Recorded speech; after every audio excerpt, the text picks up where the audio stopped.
క్షేమదాయకమైన ఆశీర్వాదాలతో దిగులతో కాచి కాపాడాలని విశ్వసిస్తూ ప్రభు క్రీస్తు నామమున ప్రార్థించి వేడుకొనుచున్నాము తండ్రి. నా యుద్ధకు రండి, నేను మీకు విశ్రాంతి కలుగజేయుదును. దేవుడు లోకమునెంతో ప్రేమించెను కాగా ఆయన తన అద్వితీయ కుమారుడుగా పుట్టిన వారి విశ్వాసముంచు ప్రతి వారు నశింపక నిత్య జీవము పొందినట్లు ఆయనను అనుగ్రహించెను. పాపులను రక్షించుటకు క్రీస్తు యేసు లోకమునకు వచ్చిన వాక్యము నమ్మదగినది, పూర్ణంగీకారమునకు యోగ్యమైనది నాయకుడు. ఎవరైనా పాపము చేసిన నీతిమంతుడైన యేసు క్రీస్తును ఉత్తరవాది తండ్రి యొద్ద మనకున్నాడు. ఆయనే మన పాపములకు శాంతికరమై ఉన్నాడు. మన పరలోకపు తండ్రి అయిన సర్వశక్తి గల దేవుడు తమ సహోదరులను క్షమించి మనస్ఫూర్తిగా పశ్చాత్తాపముతోను నిజమైన విశ్వాసముతోను తన వైపునకు మనవారికి అందరికీ మాట ఇచ్చి ఉన్నాడు. ఆయన మన ప్రభువు అయిన యేసు క్రీస్తు నిమిత్తం మనలను కనికరించి మన పాపములన్నిటినీ క్షమించి వాటి నుండి మనలను విడుదల చేసి సమస్త సద్గుణములయందు మనలను స్థిరపరచి బలపరచి నిత్య జీవమునకు తీసుకొని వెళ్ళును గాక. దేవుని ప్రభు మీకు తోడైయును గాక. ప్రార్థించుదము. కృపా సత్య సంపూర్ణకు మా ప్రియ పరలోకపు తండ్రి, గృహ నిర్వాహ తత్వములో పనియే ఆరాధనగా మా వృత్తిలో మిమ్మల్ని గౌరవపరిచేటటువంటి విధముగా మీరు మాకిచ్చినటువంటి పనిని ప్రభువా సంపూర్ణంగా నెరవేర్చగలిగినటువంటి వారముగా నమ్మకమైనటువంటి మంచి దాసులుగా ప్రభువా మీరు మాకు అప్పగించిన ప్రతి దానిని చక్కగా నిర్వర్తించి మీ ఆశీర్వాదములకు ముందుకు సాగగలిగిన కృపను ప్రసాదించి కృప వెంబడి కృపతో నింపబడులాగునా ఆత్మచేత నింపుమని యేసు పేరిట ప్రార్థించి వేడుకొనుచున్నాము తండ్రి. అందరం కూర్చున్నాం.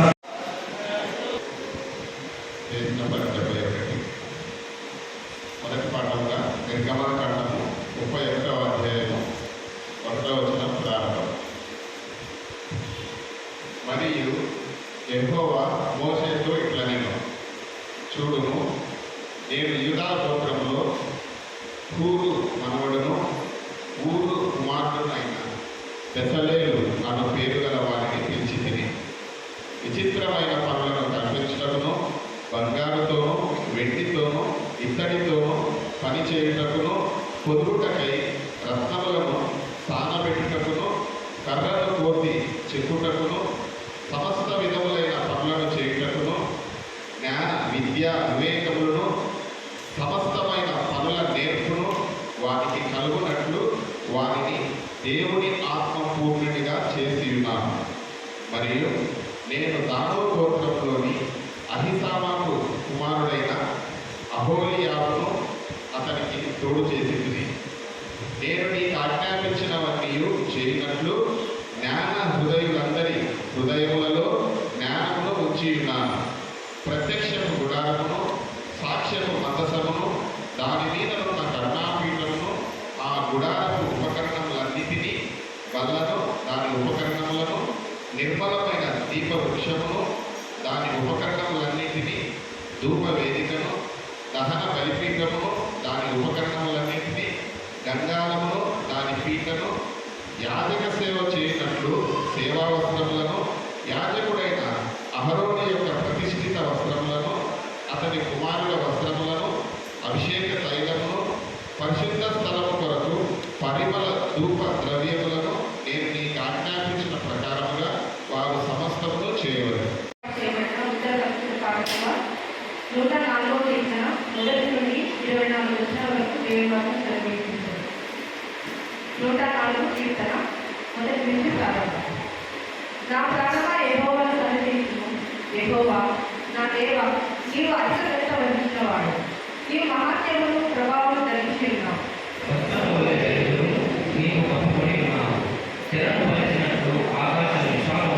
జలములలో ఆయన తన కనుల దూరములను వేసి ఉన్నాడు.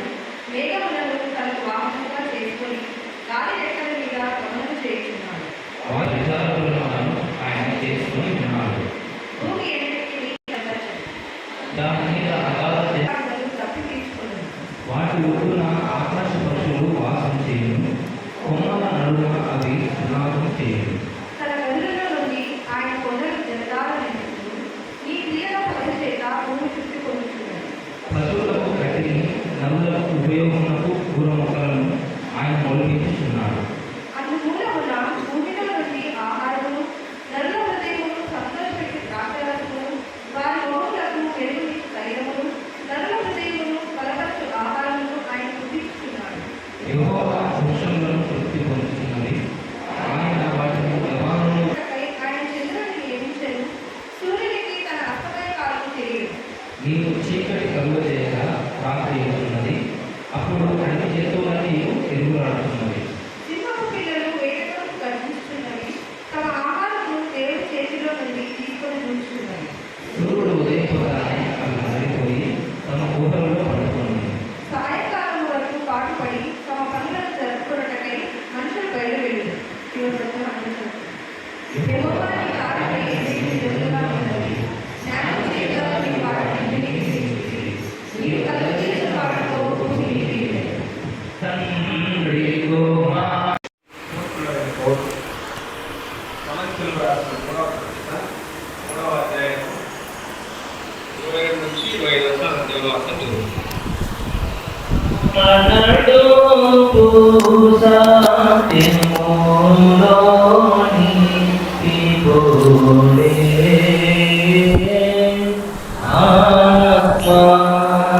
ఆత్మానందుకో. అపోస్తలుడైన పౌలు కొలస్సీయులకు రాసిన మూడవ పత్రిక 3వ అధ్యాయం 22 నుంచి 25 వచనాలు చదువు.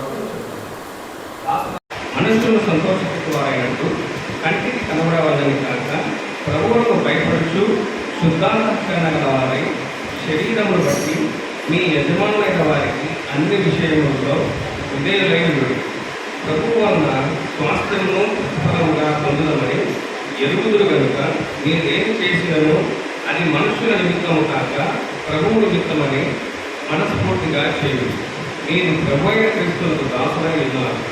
అన్యాయం చేసిన వారికి తాను చేసిన అన్యాయం కొలది మరలా లభించును. పక్షపాతం ఉంది.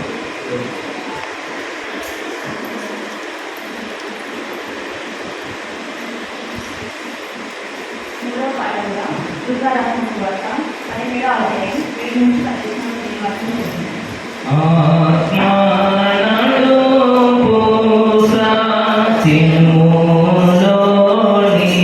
పిబోలే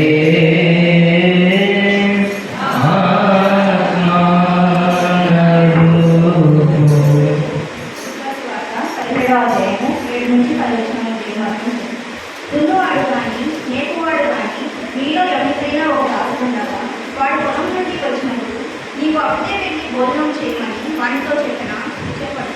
అంతేకాక నేను భోజనం చేయటకు ఏమైనా సిద్ధపరిచి నడుము కట్టుకొని నేను అన్నపానం పుచ్చుకొని వరకు నా పరిచారం చేయను. అటు తర్వాత నీకు అన్నపానం పుచ్చుకొని వచ్చినని వాడితో చెప్పులు కానీ ఆ దాసుడు ఆజ్ఞాపింపబడిన పనులు చేసినందుకు వాడు దయ చూపనని వాడితో నేర్చున్నా. అటువలే మీరు మీకు ఆజ్ఞాపింపబడి ఉన్నా చేసిన తరువాత మేము నిష్ప్రయోజకమై దాసులము మేము చేయవలసినే చేయమని చెప్పుడాలి. ఓ క్రీస్తు స్తోత్రములు, ఓ క్రీస్తు స్తోత్రములు.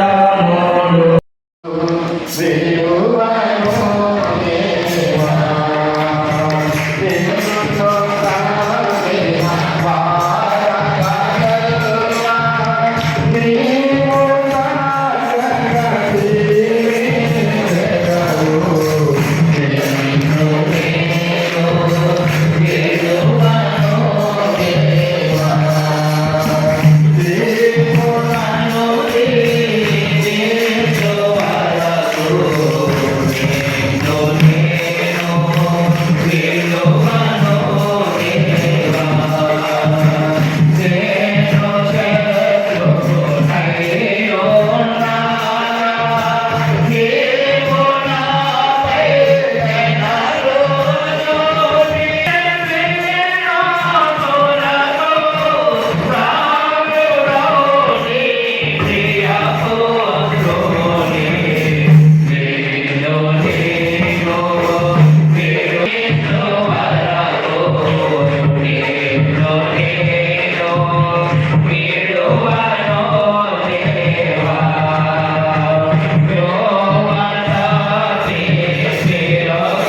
ఆ శిష్యులు పొందగలిగినటువంటి సమయం కాబట్టి మనమందరము తలలు వంచి ప్రభువును అడుగుదాం. దేవా, ఈ దినమున మీరు నాతో ఏం మాట్లాడతారు ప్రభువా? మీరు మాట్లాడితే ఆలకించడానికి మీ సన్నిధిలోకి నేను వచ్చాను స్వామి. నాకు ఎటువంటి హెచ్చరికలను చేస్తారు, ఎటువంటి వాగ్దానములను అనుగ్రహిస్తారు ప్రభువా? ఏ విధమైన జీవిత విధానమును అలవర్చుకోవడానికి నాతో మాట్లాడతారు ప్రభువా అని ప్రతి ఒక్కరూ ఈ సమయంలో ఈ విధంగా దేవుని అడగాలి. దేవుని బిడ్డలారా, తలల నుంచి చిన్న ప్రార్థన. మమ్మల్ని ఎంతగానో ప్రేమించిన మా ప్రియ పరలోకపు తండ్రి, గృహ నిర్వాహకత్వములో మేమందరము మంచి గృహ నిర్వాహకులముగా మీరు మాకిచ్చిన భూలోకమందు గృహ సంరక్షకులుగముగా కొనసాగబడేటటువంటి జీవన విధానాన్ని మీరు మాకు అలవర్చి ఉన్న దేవా, మీకు వెళ్ళలేని స్తుతులు స్తోత్రములు చెల్లిస్తూ ఉన్నాం. మీరిచ్చిన ఇట్టి జవాబుదారీతనములు గృహ నిర్వాహకత్వములు మమ్మును మేము మీ పరిశుద్ధమైన లేఖనముల ద్వారా మంచి గృహ నిర్వాహకులముగా కొనసాగబడే అట్టి కృపతో మమ్మలను ఆశీర్వదించి సజీవము కలిగిన వాక్కుల అన్వేషణలో ఈ సమయమును గడపనయుండగా ప్రభువా, నన్ను నీ శిలువ చాటున మరుగుపరచి చేరవచ్చిన నీ ప్రియ బిడ్డలందరితో మీరు మాట్లాడమని, మా అందరి యొక్క హృదయ ధ్యానములు మీ దృష్టికి అంగీకారంలో ఉన్నట్లు ఆశీర్వదించుమని ప్రభు యేసు క్రీస్తు పేరట ప్రార్థించి వేడుకొనుచున్నాము తండ్రి. ప్రభునందు ప్రియమైనటువంటి దేవుని వాళ్ళారా, ప్రభు మనకిచ్చిన నేటి ఆదివారపు ఉదయకాలపు ప్రశస్తమైన దైవారాధన సహవాసమును బట్టి మరి మొదట ప్రభువుకు ఎంతగానో స్తుతులు స్తోత్రములు చెల్లిస్తూ ఉన్నాం. మొదటి దైవారాధనలో పాలు పంచుకున్నటువంటి మన సంఘ పెద్దలు మరియు పురుషులు, స్త్రీలు, యవన బిడ్డలు, చిన్న బిడ్డలు చేరవచ్చిన మీ అందరికీ ప్రభువైన యేసు క్రీస్తు నామమును బట్టి వందనములు తెలపరుస్తూ ఉన్నాం. మరి చదువుబడినటువంటి లేఖన భాగములను ఆధారం చేసుకొని మన దక్షిణ క్రైస్తవ పంచాంగమును ఆధారం చేసుకొని నేటి మన ధ్యానాంశము గృహ నిర్వాహకత్వము, ఆరాధనగా పని చేయుట, మన వృత్తులలో దేవుణ్ణి గౌరవించుట. దేవుని దైవాశిష్యుల ఆధారముగా నేటి మన అంశము గృహ నిర్వాహకత్వము మరియు ఏమంటూ ఉన్నారు, పని, ఆరాధనగా పని చేయుట, మన వృత్తిలో దేవుణ్ణి గణపరచుట. నిజమే, మరి ఈ దినమున దేవుడు మనలందరినీ గృహ నిర్వాహకులముగా మనకు బాధ్యతను ఇచ్చాడు. ప్రతి క్రైస్తవునికి 2 గృహములు ఉంటాయి. ఒకటి ఫిజికల్ హోమ్ అన్నటువంటిది ఉంటుంది, అంటే మనము నివసించగలిగినటువంటి గృహము. రెండవ గృహము స్పిరిచువల్ హోమ్ అన్నటువంటిది. ఇది ఎక్కడుంది మరి? మనము కూర్చున్నటువంటి ఈ ప్రార్థనా మందిరమే మన యొక్క ఆత్మీయ గృహము, మనము నివసించేటటువంటి గృహము, మన యొక్క తల్లిదండ్రుల యొక్క వారసత్వము నుంచి వచ్చినటువంటి గృహము. ఇందులో అన్నదమ్ముళ్ళు, అక్కా చెల్లెళ్ళు, ప్రేమ, అభిమానం, ఆప్యాయత, అనురాగముల మధ్య కట్టబడినటువంటి గృహము. అయితే ఈ ఆత్మీయ గృహం యేసు స్వరక్తమును స్వీకరించగలిగిన విశ్వాసం. అందుకే మనమందరము సహోదరులము, సహోదరీలము. అందుకే ఇది మనకందరికీ ఇవ్వబడినటువంటి ఆత్మీయ గృహం. కాబట్టి ఈ గృహ నిర్వాహకత్వములో ఆరాధనగా ఏం చేయాలి? పని చేయాలి. మనకివ్వబడినటువంటి వృత్తిలో దేవుణ్ణి గౌరవపరిచేటటువంటి విధముగా మన పనిని మనము కొనసాగించవలసిన అవసరత ఎంతైనా ఉంది. అందుకు మనం మొదట అర్థాన్ని చూద్దాం. గృహ నిర్వాహకత్వము లేక గృహ నిర్వాహకుడు, గృహ నిర్వాహకురాలు అనేటటువంటి ఈ పదానికి ఇంగ్లీష్లో ఏమని రాయబడింది? స్టీవర్డ్ అన్నటువంటి పదమును రాశారు. ఈ స్టీవర్డ్ అన్నటువంటి ఈ పదమునకు గ్రీకు భాషలో 2 పదాలను తర్జుమా చేశారు. మీరంతా చక్కగా ప్రతి ఆదివారం ఆధ్యాత్మిక విద్యార్థిని, విద్యార్థులు, ఆదివారం మనమంతా గురువైన యేసు దగ్గర కూర్చోగలిగి ఆ గురువైన యేసు బోధలను నేర్చుకోగలిగినటువంటి అట్టి విద్యను మనము అభ్యసించబోతూ ఉన్నాం. అందుకు ఈ గృహ నిర్వాహకత్వము, స్టీవర్డ్ అనేటటువంటి ఈ పదము గ్రీకు భాషలో 2 పదముల కలయిక నుంచి తర్జుమా చేయబడుతూ ఉంది. అందులో మొట్టమొదటి పదం ఏమిటంటే ఎపిట్రోపస్ అన్నటువంటి గ్రీకు పదం. ఏంటంట? ఎపిట్రోపస్ అన్నటువంటి గ్రీకు పదం. మీరంతా పలకగలిగేటటువంటి వారిగా ఉండాలి, ఎందుకంటే పలికితేనే నీకు జ్ఞాపకం ఉంటుంది. ఎపిట్రోపస్ అంటే అర్థము సంరక్షకుడు. ఏంటంట? సంరక్షకుడు అనగా నీవు నీ గృహానికి సంరక్షకునివి, సంరక్షకురాలవు. నువ్వే సంరక్షకునివి, నువ్వే సంరక్షకురాలవు. ఈ పదమును గ్రీకు భాషలో ఏమన్నారు? ఎపిట్రోపస్ అన్నటువంటి గ్రీకు పదమును వాడారు. రెండవ గ్రీకు పదమును ఏం తీసుకున్నారంటే ఐకానమస్ అన్నటువంటి గ్రీకు పదాన్ని తీసుకున్నారు. ఏంటంటే రెండవ పదము ఐకానమస్ అన్నటువంటి గ్రీకు పదం. దీని యొక్క అర్థం ఏమిటంటే నిర్వాహకుడు లేక నిర్వాహకురాలు అన్నటువంటి పదమును తీసుకున్నారు. అంటే ఇప్పుడు నీవు నీ గృహానికి మొదటి పదం యొక్క అర్థము ప్రకారముగా ఏమై ఉన్నావు? సంరక్షకునివి, సంరక్షకురాలవు. ఇప్పుడు రెండవ అర్థము నీవు నీ గృహమునకు నిర్వాహకునివి, నిర్వాహకురాలవు. ఇప్పుడు మనం ఒక ప్రశ్న వేసుకుందాం. మరి నా గృహానికి నేను సంరక్షకుని, నిర్వాహకుని అయినప్పుడు నా గృహం ఎలా కొనసాగబడుతూ ఉన్నది? ఒక ప్రశ్న వేసుకోవాలి. మనము గృహమును కట్టుకున్నాం, గృహములో నివసిస్తూ ఉన్నాం. అయితే ఈ గృహములో దేవుడిచ్చినటువంటి సంతోషము, సమాధానము, దేవుడిచ్చినటువంటి ఐశ్వర్యము, ఆరోగ్యము లేక సుఖ సంతోషములతో మన గృహమును నిర్వహించుకోగలుగుతూ ఉన్నామా?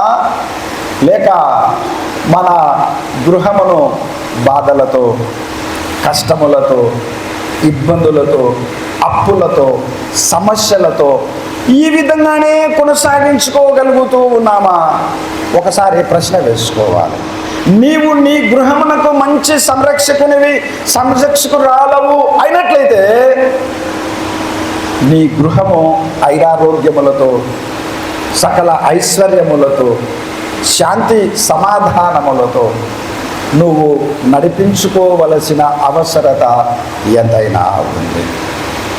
ఈ విధంగా నువ్వు నడిపించుకోలేకపోతే, దైవికమైనటువంటి క్రమములో నీ గృహమును నువ్వు నిర్వర్తించుకోలేకపోతే నువ్వు మంచి సంరక్షకురాలవు కాదు, నువ్వు మంచి కార్య నిర్వాహకునివి కాలేవు.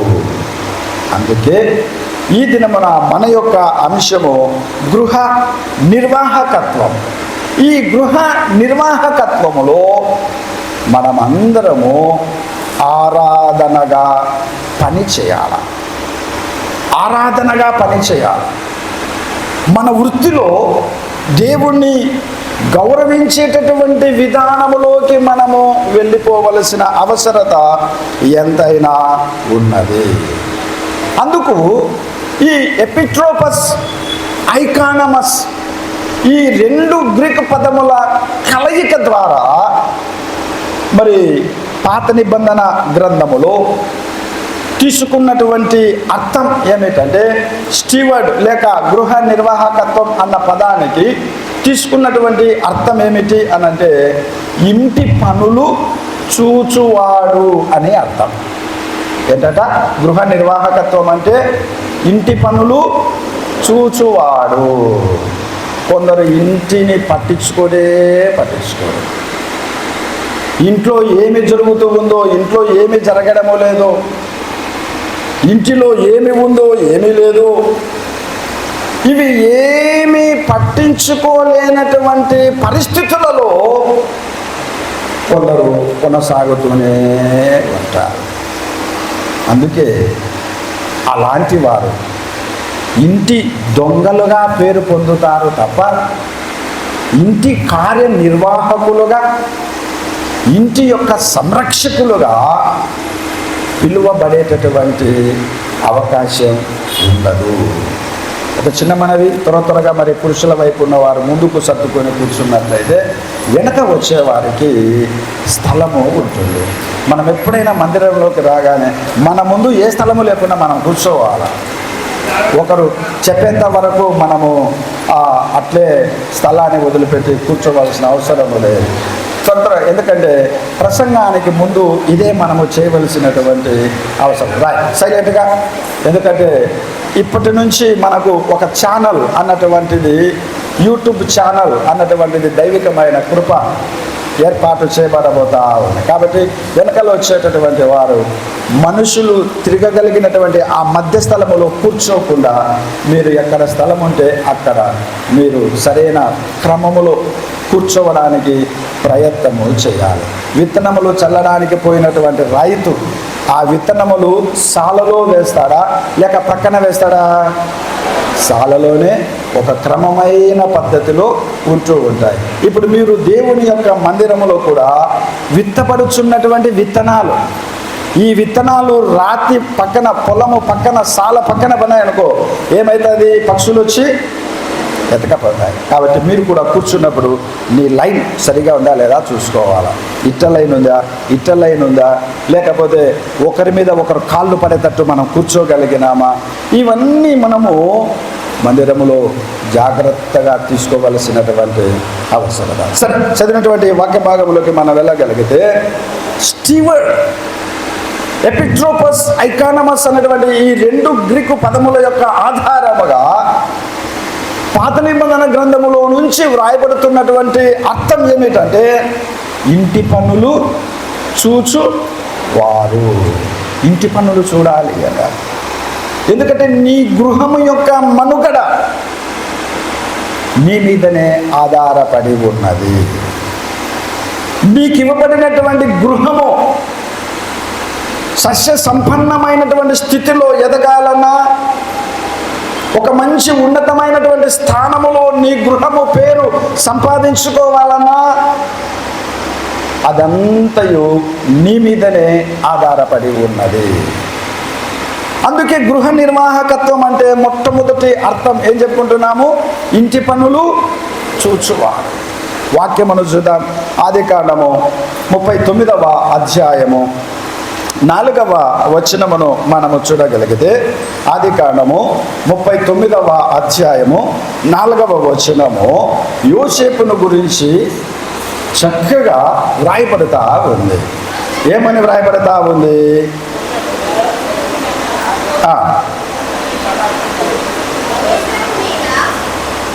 చదవండి.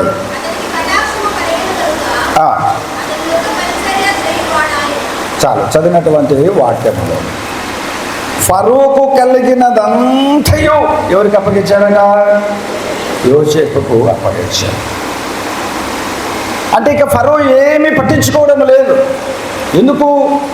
తన యొక్క ఇంటికి ఇంటి పనులు చూడగలిగినటువంటి ఆ ఫరో యొక్క ఇంటి యొక్క గృహ నిర్వాహకునిగా, ఫరో ఇంటి యొక్క సంరక్షకునిగా, నిర్వాహకునిగా యోసేపు నియమించబడ్డాడు. కాబట్టి అందుకు యోసేపుకు దేవుడు తోడై ఉండుట వలన తనకు అప్పగించబడినటువంటి పనులు ఐగుప్తు దేశం అంతటిలో చక్కగా నిర్వర్తించగలుగుతూనే ఉన్నాడు.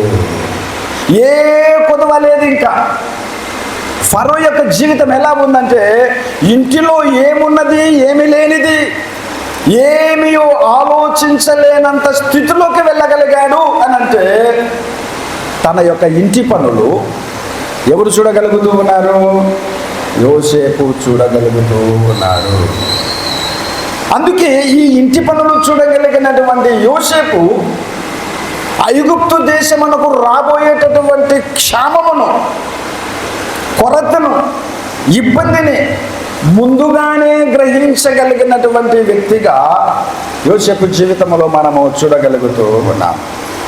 అందుకే నీవు కూడా నీ ఇంటికి రాబోయే క్షామము అనగా కరువు పరిస్థితులు, ఇబ్బందికరమైనటువంటి పరిస్థితులు, అనారోగ్యకరమైనటువంటి పరిస్థితులు, నీ ఇంటిని చుట్టుముట్టేటటువంటి రాబోయే కాలమును నువ్వు ఐరారోగ్యములతో జీవించగలిగినప్పుడే వాటిని ముందుగానే ఆలోచనల్లోకి తీసుకొని ఇప్పటి నుంచి నీవు నీ ఇంటి పనులనన్నిటినీ వాటిని చక్కగా నిర్వర్తించుకొనొచ్చు.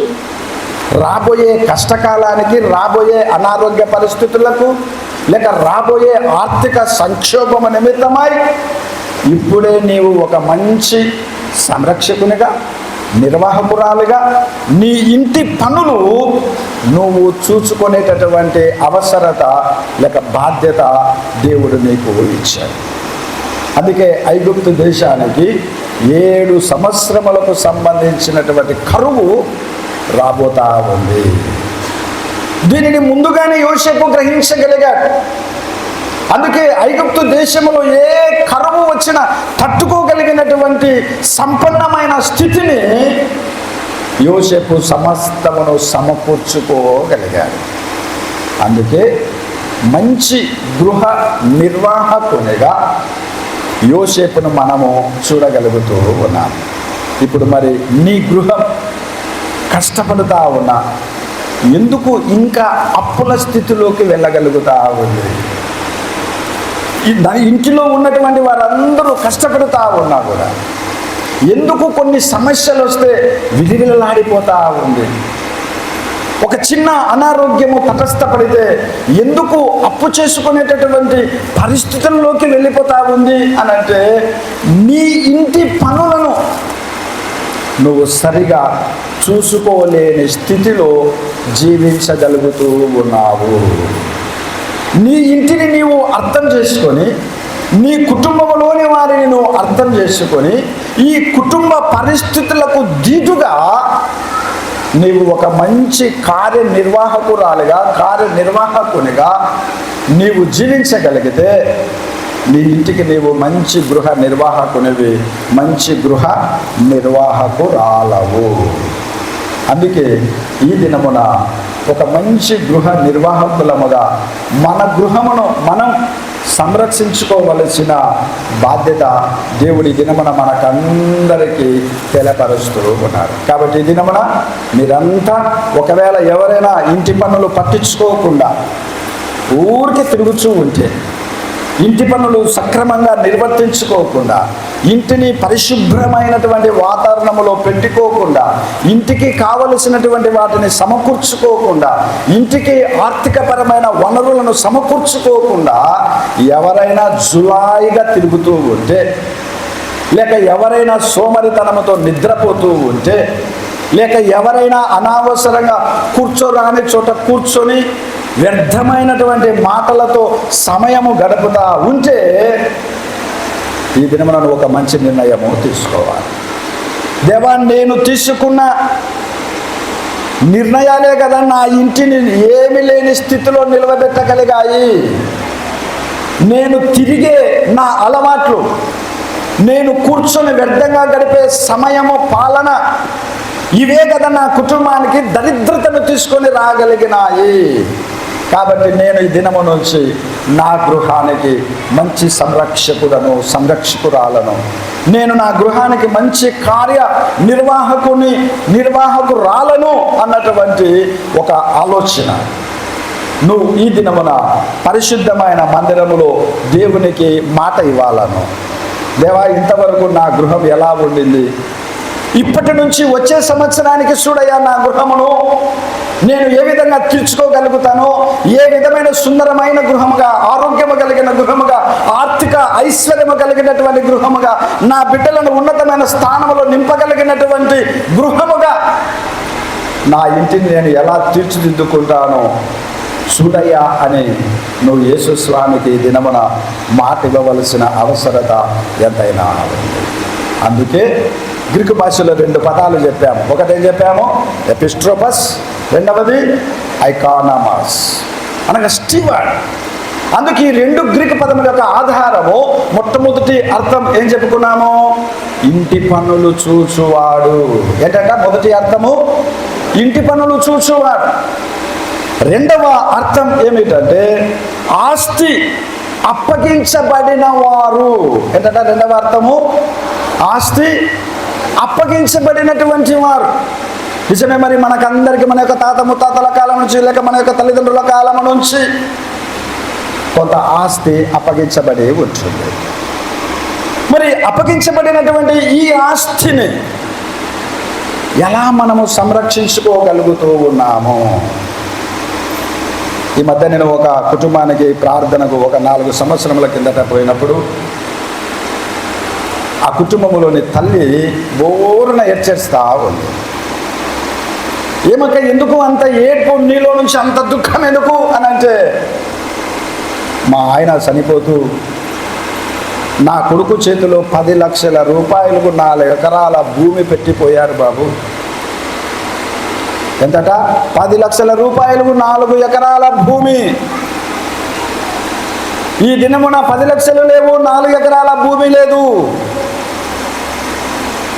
ఏమి అంటే తిని త్రాగి కుటుంబాన్ని అప్పులలోకి నడిపించినటువంటి ఈ నా కుమారుడు, నేను ఇది చూడలేక చావు రాక చచ్చిపోతూ ఉన్నాను బాబు అని బోరున ఏడ్చేస్తూ ఉంది పాపం. కారణం, యవన ప్రాయములో ఉండి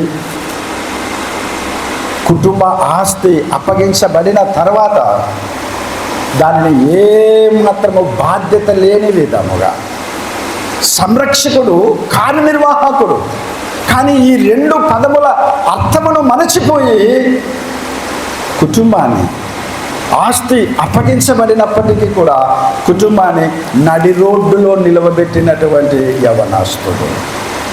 నిజమే దేవుని బిడ్డల, ఈ దినమున మన గృహాలు, మనకు దేవుడు పితరుల ద్వారా అందించబడినటువంటి ఆరోగ్యం, ఐశ్వర్యం, వీటిని మనము ఎలా ఖర్చు పెట్టగలుగుతా ఉన్నాము, ఏ విధంగా దానితో రెట్టింపు ఉత్సాహములోనికి నడిపించుకోవలసిన వారముగా ఉన్నామా లేమా అన్నటువంటిది అర్థం చేసుకోవలసినటువంటి అవసరత. వాక్యములో మనం చూడగలిగితే మత్తయి సువార్త 25వ అధ్యాయము, మత్తయి సువార్త 25వ అధ్యాయము 14వ వచనాన్ని మనం చూద్దాం. ఒక మనుష్యుడు దేశాంతరమునకు ప్రయాణమై తన దాసులను పిలిచి తన ఆస్తిని వారికి అప్పగించినట్లుండును. పరలోక రాజ్యం ఎలా ఉంటుందయ్యా అన్నదానికి ఒక ఉపమానమును ప్రభువైన యేసు తెలియపరుస్తూ ఉన్నారు. ఆస్తి అప్పగించబడినట్లుగా ఉంటుందంట పరలోక రాజ్యం అన్నటువంటిది. ఎందుకంటే ఈ పరలోక రాజ్యము అర్హునిగా చేయబడడానికి, అందులో చేర్చబడడానికి నీకంటూ కొంత ఆస్తిని అప్పగించబడినప్పుడు ఆ ఆస్తికి జవాబుదారీతనముగా, ఆ ఆస్తిని కాపాడగలిగేటటువంటి నమ్మకస్తునిగా, నమ్మకస్తురాలుగా నువ్వు ఉన్నట్లు ఉంటుంది అన్నటువంటి ఆత్మీయ సత్యాన్ని దేవుని వాక్యం మనతో మాట్లాడగలుగుతూ ఉంది. అందుకే ఇక్కడ ఈ యజమానుడు దేశాంతరము పోయే సమయంలో 3 వ్యక్తులను పిలిచి, లేక 3 దాసులను పిలిచి, ఒకరికి ఎంత ఇచ్చాడట? 5 ఇచ్చాడు. మరొకరికి ఎంత ఇచ్చాడు? 2 ఇచ్చాడు. మరొకరికి ఎంత ఇచ్చాడు? 1 ఇచ్చాడు. ఇక్కడ మనం ఆలోచన చేద్దాం. ఒకరికి 5 ఇవ్వడమేమి, ఒకరికి 2 ఇవ్వడమేమి, ఒకరికి 1 ఇవ్వడమేమి అంటే ఇచ్చేటటువంటి యజమానిలో వలకప్రపు బుద్ధి అన్నటువంటిది కనపడుతుందా, కనపడదా? అట్లా అర్థం చేసుకునే అవకాశం ఉందా లేదా? ఏమయ్యా, ఆయనకేమో 5 ఇచ్చివి, నాకేమో వానికేమో 2, వీరికేమో 1 ఇచ్చివి. బంతిలో మనము కూర్చున్నప్పుడు మనకు చికెన్ వేసేవారు, మటన్ వేసేవారు, మన పక్కనలోనికి 2 గంటలు వేసి మనకు 1 గంట వేసినారు అనుకుందాం. అప్పుడు వెంటనే పంచే వ్యక్తిని మనం ఏమంటాం? మనం కోపంగా చూస్తామా, చూడమా? ఏమా, వానికేమో 2 వేసి నాకేమో 1 వేస్తావే, ఏమి అంటే వానికి అంత ముఖ్యం, నేనంత కాదా అని అంటామా, అనమా? ఖచ్చితంగా అంటాం. మరి ఇక్కడ యజమానుడు ఒకరికి 5 ఇవ్వడమేమి, ఒకరికి 2 ఇవ్వడమేమి, ఒకరికి 1 ఇవ్వడమేమి అని అంటే బైబిల్ ఇలాంటి ఆలోచనలు చేసే మనుషులు ఉంటారని గ్రహించి పరిశుద్ధాత్మ దేవుడు ఏమని వ్రాయిస్తూ ఉన్నాడు అక్కడ 15వ వచనములో మనము చూస్తే 2వ లైన్లో, ఎవని సామర్థ్యము చొప్పున వానికిచ్చి, అంటే 5 ఇచ్చే వానికి బలం ఎంత ఉంది దేవుడు యజమాని చూశారట. 5 తీసుకోగలిగిన వాని బలం ఎంత, 2 తీసుకోగలిగిన వాని యొక్క బలం ఎంత, 1 తీసుకోగలిగినటువంటి వాని బలము ఎంత, ఇది చూశాడు యజమానుడు. అందరికీ సమానంగా ఇవ్వలేక కాదు, ఆయన దగ్గర అందరికీ సమానంగా ఇవ్వగలిగినటువంటి స్తోమత ఉంది. అయినా కూడా ఎందుకు ఇవ్వడము లేదు అని అంటే, వారి వారి బలబలాలు లేక వారి వారి సామర్థ్యములను యజమానుడు ముందుగానే గ్రహించగలిగి 5 ఇచ్చిన వానిలో 5కు 5 శ్రమపడగలిగిన లేక 5కు 5 సంపాదించగలిగిన బలం సామర్థ్యం వానిలో చూశాడు కాబట్టి వానికి 5 ఇచ్చాడు. 2 ఇవ్వబడినటువంటి వానిలో ఉన్న బలమును చూశాడు, కానీ 1 ఇవ్వబడినటువంటి వానిలో కూడా ఆ 1 తీసుకోగలిగిన సామర్థ్యమును యజమాని చూడగలిగాడు. అయితే ఇప్పుడు ఎపిట్రోపస్ ఐనానమకస్ అన్నటువంటి ఈ 2 గ్రీకు పదముల ఆధారముగా ఆస్తి అప్పగించబడినవాడని అర్థం. అయితే మరి ఈ ఆస్తి అప్పగించబడినప్పుడు 5 తలాంతులు తీసుకున్నవాడు వాడేం చేయగలిగాడు, మరి 5 సంపాదించుకోగలిగాడు అంట. అంటే గాలి అని ఇంట్లో కూర్చోలేదు, వర్షం అని చెప్పి వర్షానికి తడుస్తే నేను మొలకెత్తుతానే అని ఇంట్లో పోయి పడుకోలేదు, ఎండకు నేను మారిపోతానే నా కలర్ పోతుందే అని పోయి ఫ్యాన్ కింద ఆరేసుకొని పడుకోలేదు. కానీ ఏం చేస్తూ ఉన్నాడు ఈ వ్యక్తి, కష్టపడ్డాడు, శ్రమపడ్డాడు, ఒళ్ళొంచి పని చేశాడు. 5కు 5 ఏ విధంగా సంపాదించాలి అంటే, ఇక్కడ సంపాదన కంటే యజమానుడు తన మీద నమ్మకమును ఉంచినటువంటి ఆ నమ్మకానికి కట్టుబడి ఉండాలి.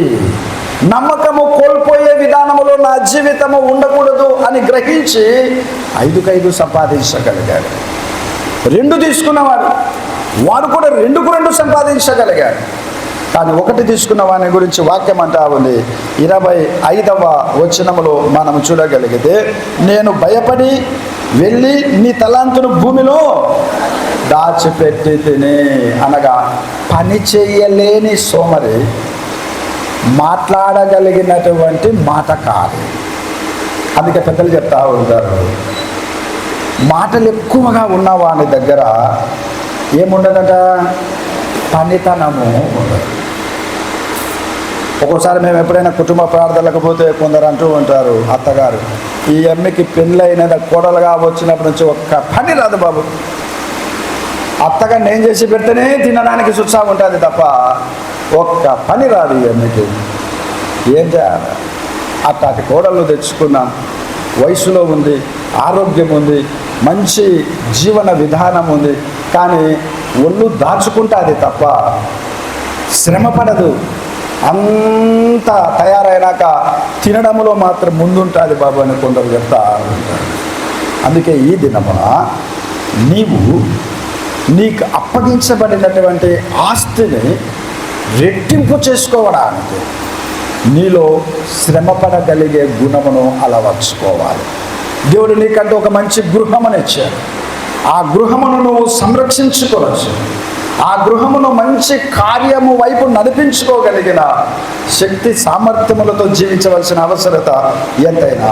సరే, 1 తలాంతు తీసుకున్నవాడు ఏం చేస్తూ ఉన్నాడు, ఆ తలాంతును ఎక్కడ దాచిపెట్టాడంట, భూమిలోనే దాచిపెట్టాడు అంట. దాచిపెట్టడమే కాకుండా యజమాని మీద తాను తిరుగుబాటు తత్వముతో మాట్లాడగలుగుతూ ఉన్నాడు. ఏమని మాట్లాడుతూ ఉన్నాడు 24వ వచనములో, అయ్యా నీవు విత్తని చోట కోయువాడవును, చల్లని చోట పంట కూర్చుకుని వాడవునైనా కఠినుడవని నేనెరుగుదును. నువ్వు చాలా కఠినాత్మనివయ్యా, నువ్వు ఏమి విత్తనాలు చల్లకుండానే పంట కోసుకోవాలంటావు. 1 తలాంతు తీసుకున్నవాడు శ్రమ పడే జీవితము అలవర్చుకోక సోమరితనముతో అయ్యా పోయి నేను పని చేయలేకపోయాను, కష్టపడలేకపోయాను, వ్యాపారం చేయలేకపోయాను, గాలికి ఎండకు వానకు బయటకు వెళ్ళలేకపోయాను, ఇదిగో నీ తలాంతు నీది, నువ్వు ఇచ్చినటువంటి ఆస్తి నువ్వు తిరిగి తీసుకో అని వినయముతో చెప్పాల్సిన దానికి బదులు మళ్ళీ యజమాని మీదనే ఏం చేయగలుగుతా ఉన్నాడు? తిరుగుబాటు తత్వము. కొంతమంది యవనస్తులు కూడా తల్లిదండ్రుల మీద తిరగబడతా ఉంటారు. మీరు మాకేమి ఇచ్చారు? ఏమి ఇవ్వాలా? నీకంటూ ఒక మంచి జీవితమును ఇచ్చారు, మంచి కాళ్ళు చేతులు బలము కలిగినటువంటి ఆలోచనలు కలిగిన ఒక శరీర ఆకృతిని ఇచ్చారు. ఇక దాంతో నువ్వు ప్రయోజకునివి కావాలి. నీ శరీర అరుగుదలతో నీ కుటుంబానికి కావలసినటువంటి వనరులను సంపాదించగలిగినటువంటి జీవితం వైపు అడుగులు వేయగలగాలి. కానీ మనిషి ఆ విధంగా ముందుకు వెళ్ళడం లేదు. మనిషిలో దేవుడు అప్పగించినటువంటి గృహమును చెల్లాచెదురు చేసుకోగలిగినటువంటి సోమరితనములోకి మనిషి వెళ్ళగలుగుతూనే ఉన్నాడు. అందుకే ఒక మనిషి 75 సంవత్సరముల జీవితమును భూమి మీద తాను నిర్వర్తించగలిగితే ఆ 75 సంవత్సరములలో సగటున దేనికి ఎంత ఖర్చు పెట్టి ఉంటాడు అన్నదానికి లెక్కలేసి చెప్పారు. మనం 75 సంవత్సరాలు భూమి మీద బ్రతికినాం అనుకుందాం. ఈ 75 సంవత్సరాలను దేనికి ఎంత ఖర్చు పెట్టాం అన్నదానికి ఆలోచన చేస్తే నిద్రకు 23 సంవత్సరాలు మనిషి ఖర్చు పెడతాడట. 75 సంవత్సరాలు నువ్వు భూమి మీద బ్రతికితే నిద్రకి ఎన్ని సంవత్సరాలంట? 23 సంవత్సరాలు నిద్ర అంట. ఇంకా 75లో 23 పోతే ఆడ ఏముంది ఇంకా?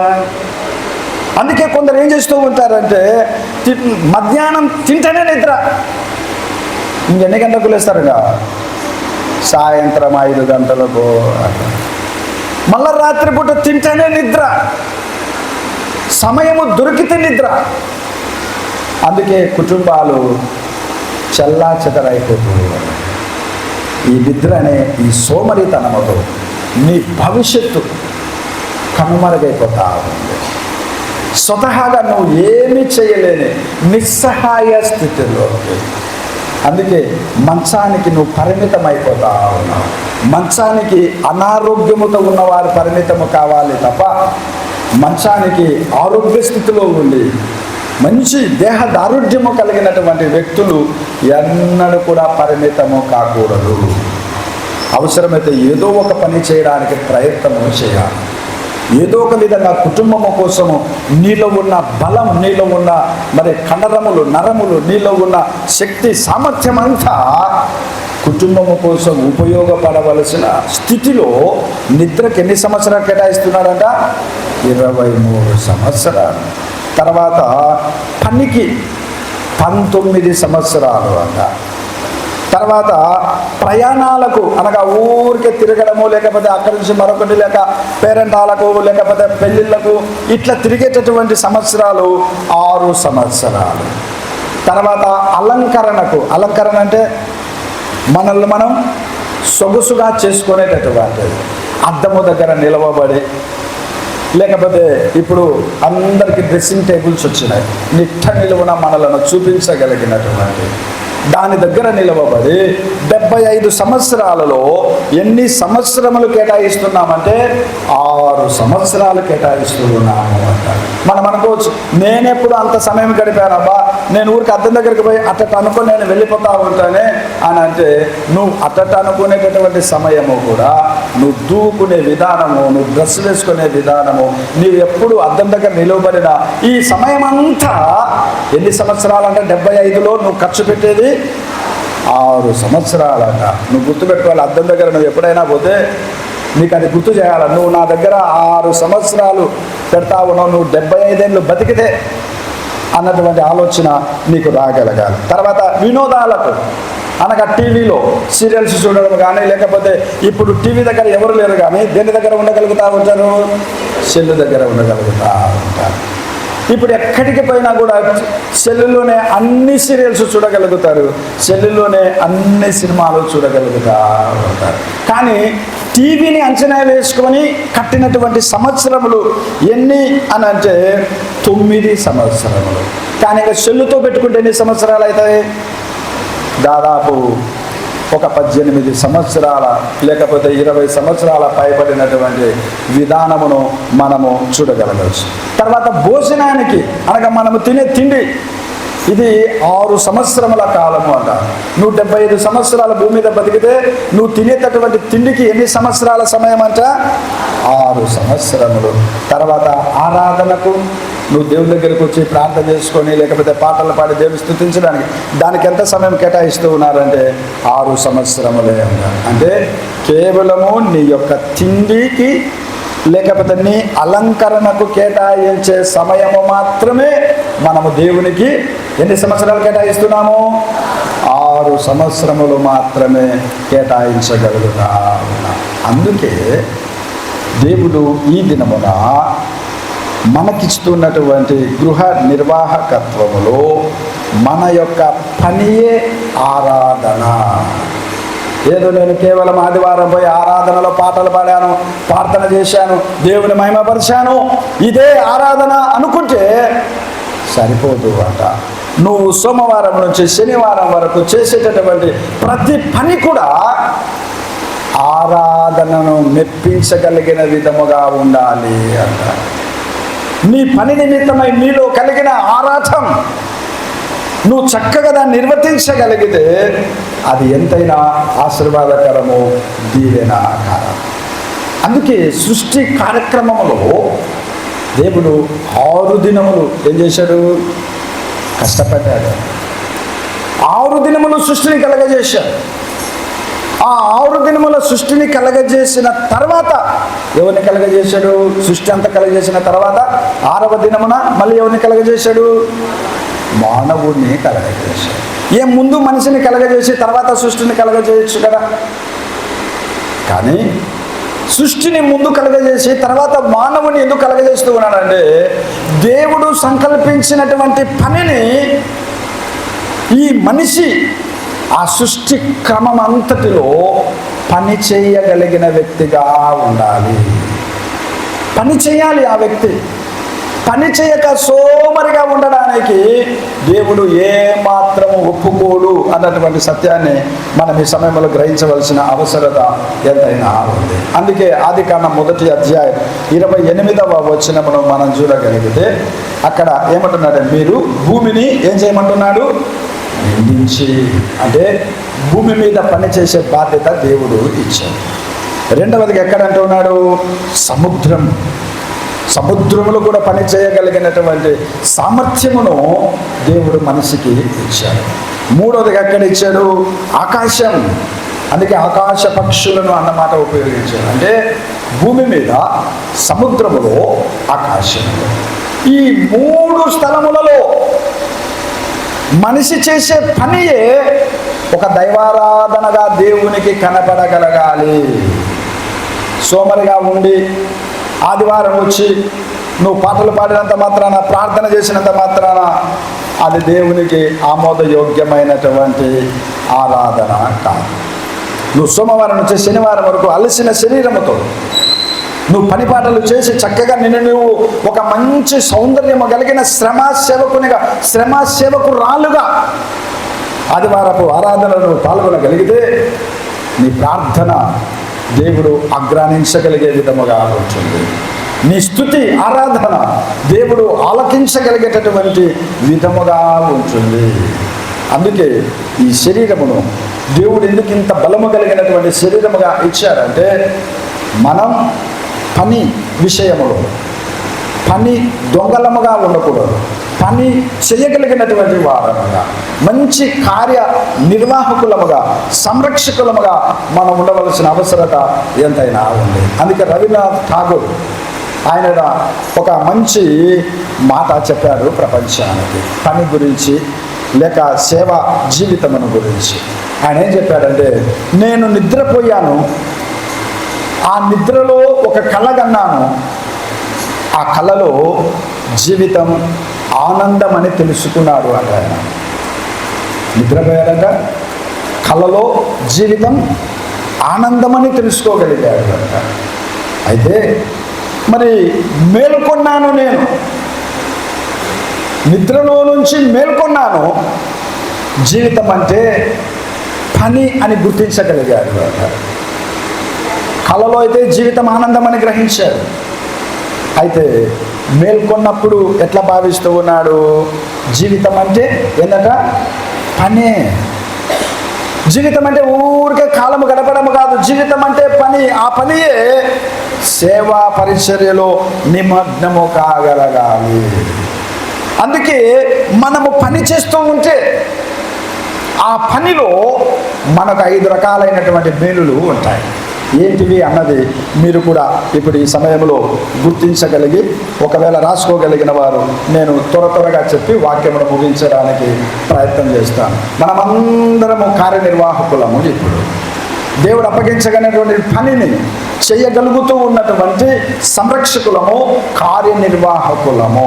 అందుకే ఎవరు ఏ పని చేస్తూ ఉన్నారో ఆ నువ్వు చేసేటటువంటి పనిని బట్టి, లేక నువ్వు చేస్తూ ఉన్నటువంటి బిజినెస్ని బట్టి, లేక నువ్వు చేస్తూ ఉన్నటువంటి ఉద్యోగ విధిని బట్టి నీకు అందులో కలిగేటటువంటి 5 రకములైనటువంటి ఆశీర్వాదములు ఏమిటి అనంటే, ఒకటి, మన పనిలో దేవుని సాన్నిధ్యము ఉంటుంది.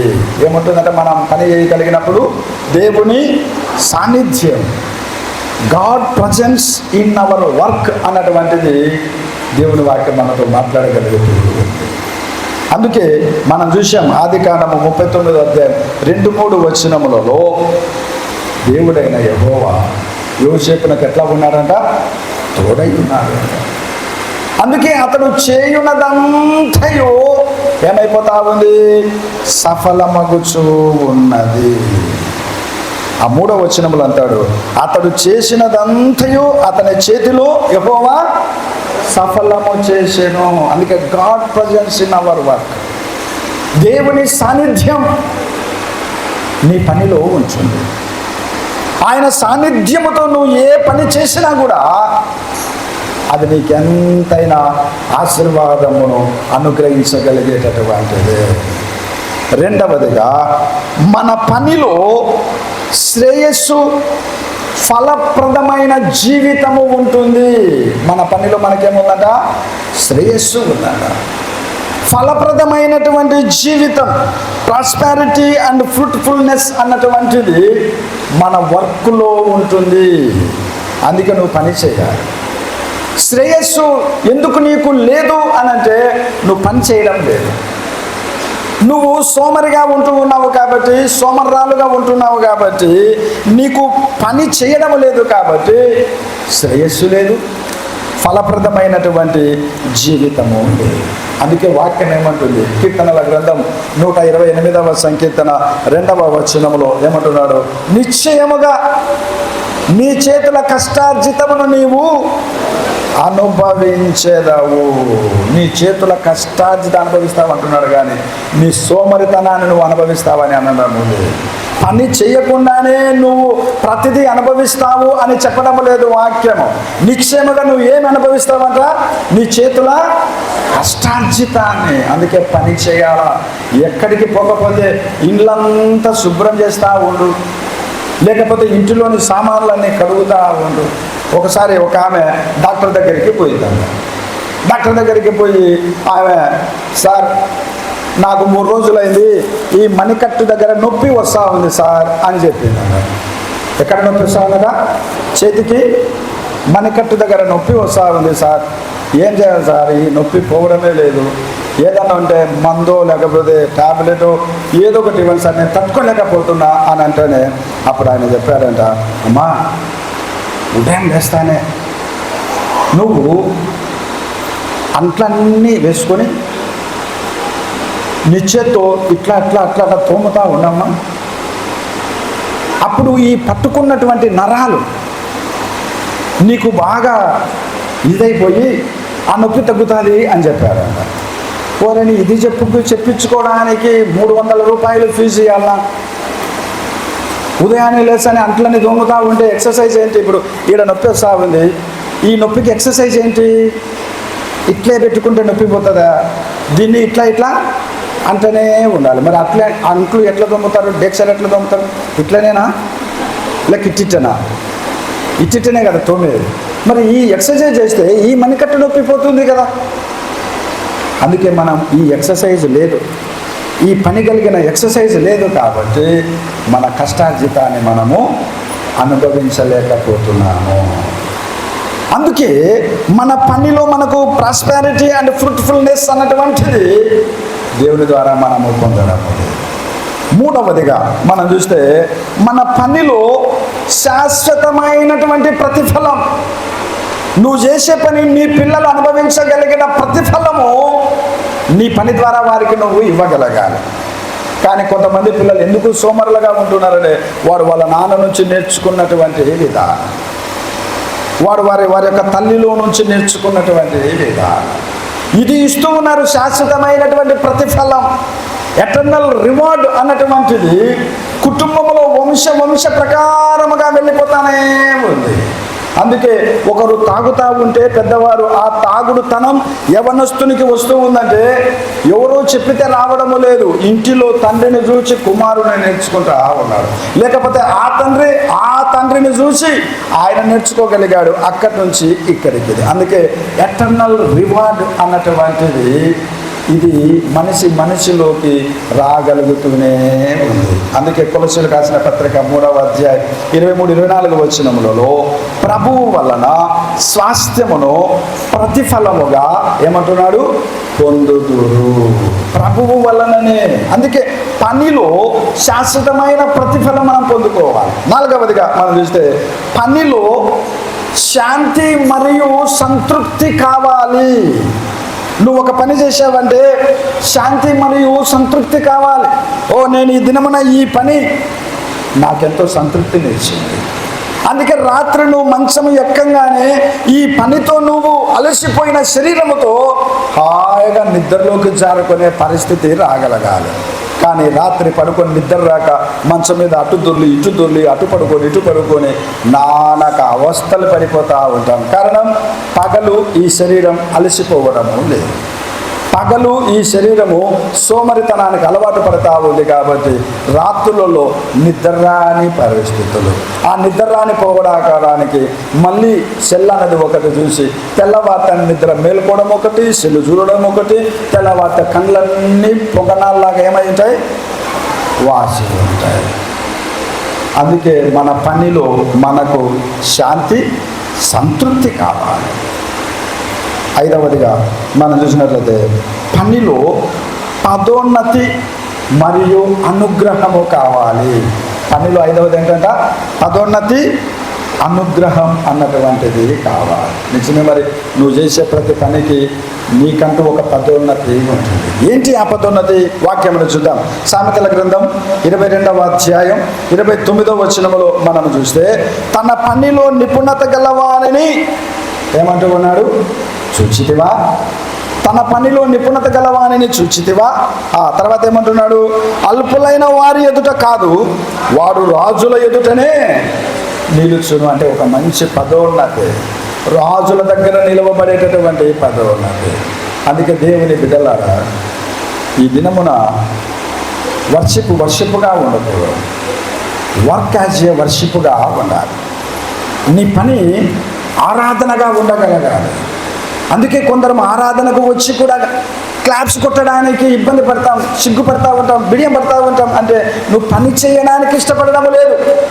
దేవుడి మందిరంలోనికి వచ్చి కూడా పని చేయలేని నిస్సహాయ స్థితి. కనీసం 2 చేతులను జోడించి ఒక మంచి లయబద్ధముగా క్లాప్స్ కొట్టలేనటువంటి అయోమయ అనారోగ్య స్థితిలో మనం ఉండగలుగుతూ ఉన్నామంటే ఇక మనకి ఈ శరీరమును దేవుడిచ్చి ఏమి లాభం? ఈ శరీరానికి అనారోగ్యం ఇచ్చి మంచానికి కట్టిపడేస్తే అప్పుడు అనిపిస్తూ ఉంటుంది, అయ్యో నేను ఎంత పొరపాటు చేశాను. అందుకే మనం చదివినటువంటి 3 పాఠములలో నుంచి నిర్గమకాండం 31వ అధ్యాయం 1 నుంచి 11 వచనములలో పని చేయడములో నైపుణ్యము కనపరుస్తూ ఉన్న 2 వ్యక్తులు. పనిలో నైపుణ్యం. కొందరు పని చేస్తారు ఏ విధమైన నైపుణ్యమే ఉండదు వారి పనిలో. స్కిల్ అన్నటువంటిది పనిలో కానరాకుండా ఊరికే పని చేసుకుంటూ పోతూనే ఉంటారు. ఆ పని వలన నువ్వు ఎల్లప్పుడూ పనివానిగానే ఉంటావు తప్ప నీ పనిలో నీ వర్క్లో స్కిల్ అన్నటువంటిది నువ్వు కనపరచగలిగితే నువ్వు ఉన్నతమైన స్థితికి వెళ్ళగలుగుతావు. అందుకే నువ్వు చేసే ప్రతి పనిలో నైపుణ్యతను కనపరుచుకోవడానికి ప్రయత్నము చేయాలి. కొందరు మొట్టమొదట పని చేయడానికి వెళతారు, ఇక పని చేస్తూనే ఉంటారు జీవిత పర్యంతం అంట. ఆ మేస్త్రి దగ్గర ఆ మేస్త్రిలో ఉన్న స్కిల్ పనికి పోయిన వ్యక్తి పసిగట్టగలగాలి. ఎంత నైపుణ్యతతో చెక్క పని కానీ, బెల్దారి పని కానీ, పెయింట్ పని కానీ ఏ విధంగా నన్ను పిలిచిన మేస్త్రి చేయగలుగుతూ ఉన్నాడో నేను ఆ స్కిల్ పొందుకోవాలి అన్నటువంటిది, నేర్చుకోవాలన్నటువంటి ఆలాపన తపన నీలో ఉండగలిగితే నీ పని ద్వారా నువ్వు సార్థకము చేసుకోగలుగుతావు. అందుకే ఇద్దరు వ్యక్తులు మనకు కనబడతా ఉన్నారు. ఎవరు ఆ వ్యక్తులు ఇద్దరు? ఒకరు బెసలేలు, రెండవ వ్యక్తి అహోలియాబు. వీరిద్దరూ పనితనములో మంచి స్కిల్ కలిగి ఉన్నారు. వీళ్ళు ఏ పని చేయడంలో స్కిల్ కనపరుస్తూ ఉన్నారు? 5వ వచనంలో మనం చూసినట్లయితే బంగారు పని, విచిత్రమైన పనులు. 3వ వచనం విచిత్రమైన పనులు, బంగారు వెండి ఇత్తడితో రత్నములను సానబెట్టి కర్రను కోసి చెక్కగలిగేటటువంటి పని. చాలా నైపుణ్యం ఉండాలి ఇలాంటి పని చేయాలంటే. అందుకే దేవుడు ఏం చేశాడంటే పనిలో స్కిల్ ఎవరిచ్చారు? దేవుడిచ్చాడు. వారిలో ఉన్న తపనను బట్టి దేవుడిచ్చాడు. అందుకే వీరిద్దరూ పరిశుద్ధ గ్రంథములో ఈ విధంగా వ్రాయబడతా ఉన్నారు. రెండవ వ్యక్తి ఎవరు? అహోలియాబు. ఇతడు కూడా ఆ పనిలో మంచి స్కిల్ కలిగి ఉన్నాడు అంట. అందుకే వీరిద్దరి యొక్క పేర్లకు అర్థం ఏమిటి అని అంటే, మరి ఇద్దరిని గమనించగలిగితే ఒకరేమో బెసలేలు అంటే దేవుని నీడలో బ్రతికేటటువంటి వ్యక్తి. ఎంత చక్కగా పని నేర్చుకున్నాడు దేవుని నీడలో. అహోలియాబు అని అంటే అర్థము తండ్రి గుడారం అని అర్థం. అంటే ఇద్దరు పనిలో నైపుణ్యతను కనపరచగలిగారు. కాబట్టి నువ్వు చేసే పనిలో ఆ మొట్టమొదటి పాఠం ద్వారా ఏం నేర్చుకోబోతున్నామో మనము? నీ పనిలో నైపుణ్యత ఉండాలి. కొందరు చట్నీ దంచిన చికెన్ మటన్ల కంటే చట్నీ తినబుద్ధేటటువంటి విధముగా చట్నీ నూరుతా ఉంటారు. ఒక్కొక్కసారి చికెన్ ఒక పక్క, మటన్ ఒక పక్క, మంచి శనక్కాయ విత్తనాల కారం ఒక పక్క పెట్టినారు అనుకో, ఆ చట్నీ కింద బాగుంటే ఈ మటన్ చికెన్ కూడా పక్కన పెట్టి ఏం దాన్ని వేసుకొని తింటాడు? చట్నీ తీసుకొని తింటాడు. అంటే వారి యొక్క చేతి వాటం అటువంటిది అంటారు. అందరూ అవే వేసేది, అందరూ పల్లీలు వేస్తారు, అందరూ ఎర్రగడ్డలు వేస్తారు, అందరూ కారపొడి వేస్తారు. అయితే చేసేటటువంటి విధానములో, ఆ చేతి వంటక విధానములో, అందుకే ఇప్పుడు పురుషులు నేర్చుకుంటా ఉన్నారు వంటలు. ఎందుకు? స్త్రీలకు నైపుణ్యము లేదు వంటల్లో. ఇక అందుకే పురుషులు నేర్చుకుంటా ఉన్నారు. ఎందుకు వచ్చింది దీప?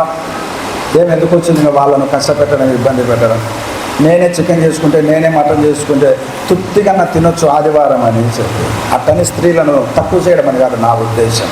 అంటే నీకు ఏ పని చేసినా ఏముండాలి?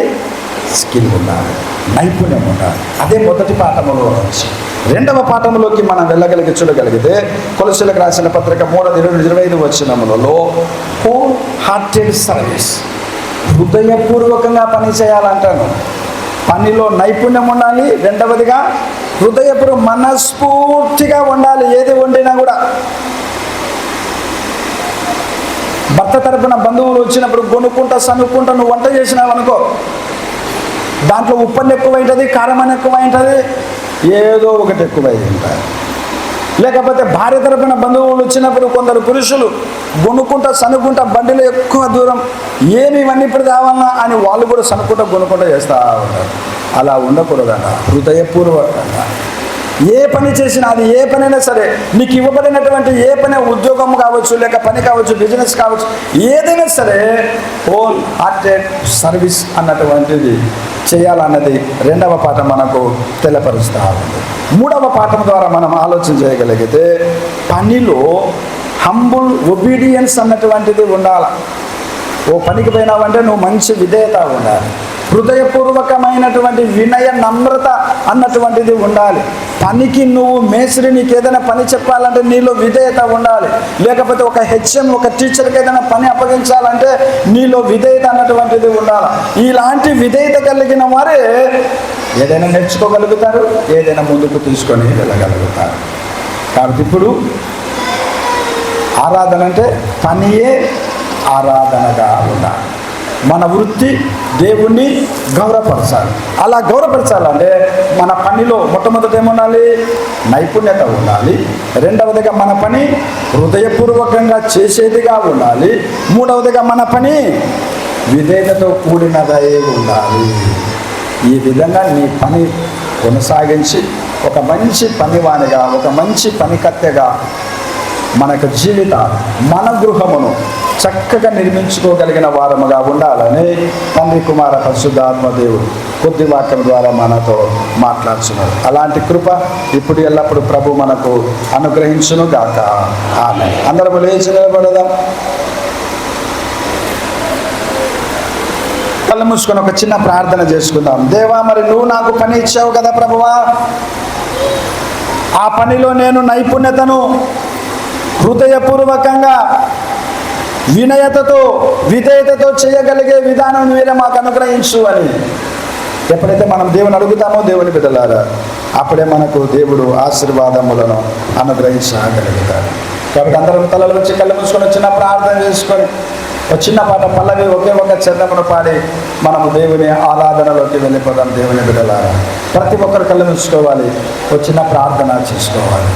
దైవాశిష్యులు పొందగలిగేటటువంటి విధానములో దేవుడిచ్చినటువంటి పనిని నువ్వు ఒక మంచి స్కిల్ ప్రదర్శించగలిగేటటువంటి విధముగా, హోల్ హార్టెడ్ సర్వీస్ చేయగలిగేటటువంటి విధముగా, హంబుల్ ఒబీడియన్స్ చేయగలిగేటటువంటి విధముగా ఎప్పుడైతే నువ్వు నీ పనిలో నీవు ఈ విధంగా ఉండగలుగుతావో ఆ పనియే ఆరాధన అంటూ ఉన్నాడు పరిశుద్ధాత్మ దేవుడు. అందుకే నువ్వు ఒక మంచి గృహ నిర్వాహకునిగా, గృహ నిర్వాహకురాలిగా ఉండాలన్నది పరిశుద్ధాత్మ దేవుడు మనతో మాట్లాడనైనటువంటి ఆత్మీయ సత్యం. అందుకే మనమందరం కలిసి నీ కృప బాహుల్యమే, నీ ప్రేమ పరవశ్యమే వాటిని మనమందరం చక్కగా క్లాప్స్ కొడుతూ దేవుని మహిమపరచడానికి ప్రయత్నం చేద్దాం. నీ కృప బాహుల్యమే, నీ కృప బాహుల్యమే, నీ ప్రేమ పరవశమే, నీ ప్రేమ పరవశమే,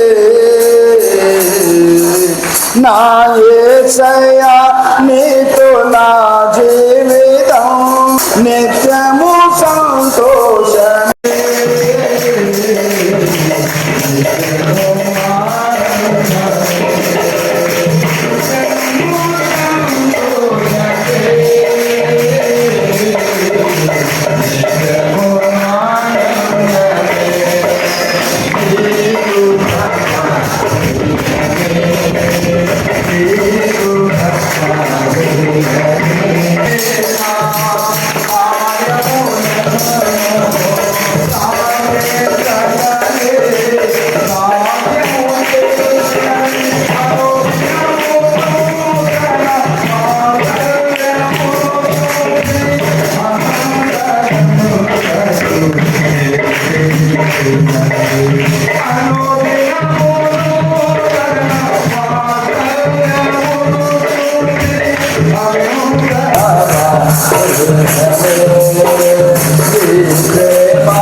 మా వృత్తిలో మేము గౌరవించగలిగేటటువంటి విధముగా ప్రభువా, మేము ఇంటి పనులు చూసేటటువంటి వారముగా, ఆస్తి అప్పగించబడినటువంటి మేము ప్రభువా, నమ్మకమైనటువంటి కార్యనిర్వాహకులుగా, నమ్మకమైనటువంటి సంరక్షకులుగా మాతో మాట్లాడి ఉన్న దేవా, మీకే స్థుతులు.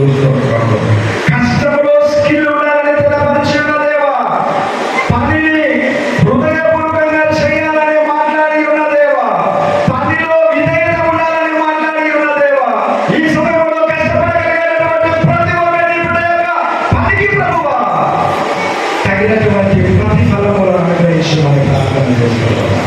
ఎవరి శరీరము శోభనగా ఉండకూడదు ప్రభువా, ఎవరి శరీరము నిద్రను ఉపకరించగలిగినటువంటి విధముగా, అనవసరమైన పనుల మీద తిరిగి అలసిపోయిన విధముగా కాకుండా ప్రతి ఒక్కరు శ్రమ పడగలిగి, శ్రమతో చక్కగా సంపాదించుకోగలిగి, ఉన్నతమైన స్థానంలో అధిష్ఠించగలిగేటటువంటి ఒక క్రైస్తవ కుటుంబంగా ఎదగలిగే కృపను ప్రసాదించమని ప్రార్థన చేస్తున్నాను. ఈ దినం నుంచి నేను శ్రమ పడతాను, ఈ దినం నుంచి నేను సంరక్షించుకోవచ్చు, నా కుటుంబాన్ని సంరక్షించుకుంటానని ఎవరైనా ప్రార్థన చేస్తున్నారో అది శరీరంలో కావలసిన ఆరోగ్యం ప్రసాదించాలి, కష్టపడగలిగినటువంటి గురువులు వారికి ప్రసాదించాలి, సంపాదించుకోగలిగినటువంటి సామర్థ్యము ప్రసాదించమని ప్రార్థన చేస్తున్నా. కాబట్టి ప్రతి ఒక్కరి దీవించి ఆశీర్వదించమని యేసు పేరుగానే ప్రార్థించి వేడుకొని మా అమ్మ తండ్రి నైసర్గ ప్రమాణ సూత్రం పరలోక తనకు తన తండ్రి నుండి జన్మించిన వాడు, దేవుడి నుండి దేవుడు వృద్ధిపరచాలని జన్మించిన వాడు, తండ్రితో ఏకత్వం గలవాలని ఉన్నాడు. సమగ్రమును ఆయన కూడా కలిగాడు. ఆయన మనుషులమైన మన కొరకును, మన రక్షణ కొరకును సర్వలోకం నుండి దిగి వచ్చి పరిశుద్ధాత్మ ఉన్న అన్యాయమును కలిగించడానికి మనుషులాయి. ఆయన మన కొరకు పొంది పిల్లలు కాలం ముందు సేవ వేయడం, ఆయన పాల్గొని బాధ్యపెట్టబడింది. ఏకంగా ప్రభావం 3వ దినం తిరిగి లేచి సర్వలోకమున చేసి తండ్రి కుడి చేతిలో ఎన్నో కూర్చుని ఉన్నాడు. దేవుడు వారిని కలిగేవాడు